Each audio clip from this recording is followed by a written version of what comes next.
Hydrocephalus is from a Greek term, hydro, referring to water, and cephalus, referring to the brain. Hydrocephalus means water on the brain.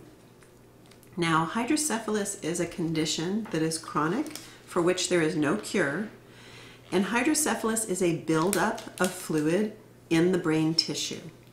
There's an area of the brain called the ventricles, and the ventricles become overly, tend to create too much fluid, or they cannot drain properly. This causes a buildup of fluid and pressure on the brain, damage to the brain tissue, possible visual loss, and cognitive problems, and some other problems as well. That's what hydrocephalus is. Keep going. Where's the record button? No, keep going. Yes, yes, sir. So that was your introduction. Mm-hmm. Given the introduction, how many people are affected?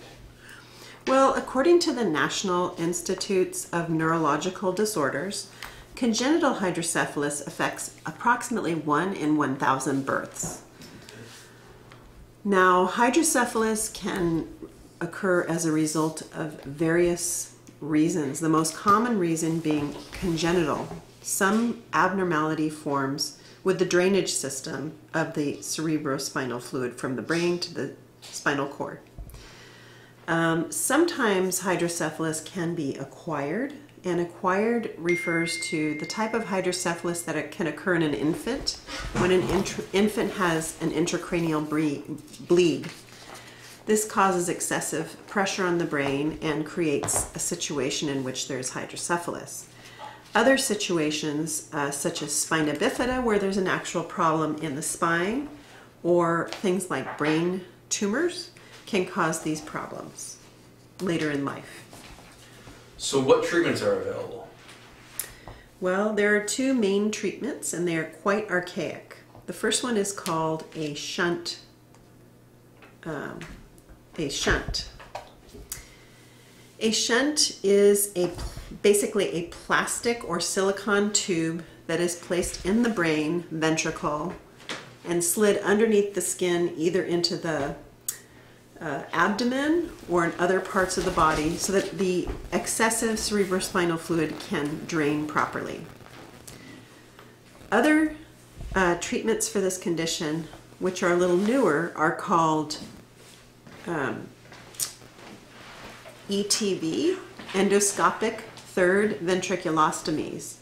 What happens in this case is that the surgeon can actually drill a hole in the base of the ventricle and create a natural aqueduct for which the cerebrospinal fluid can drain.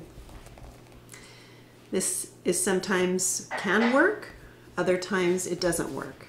And the same goes for shunts.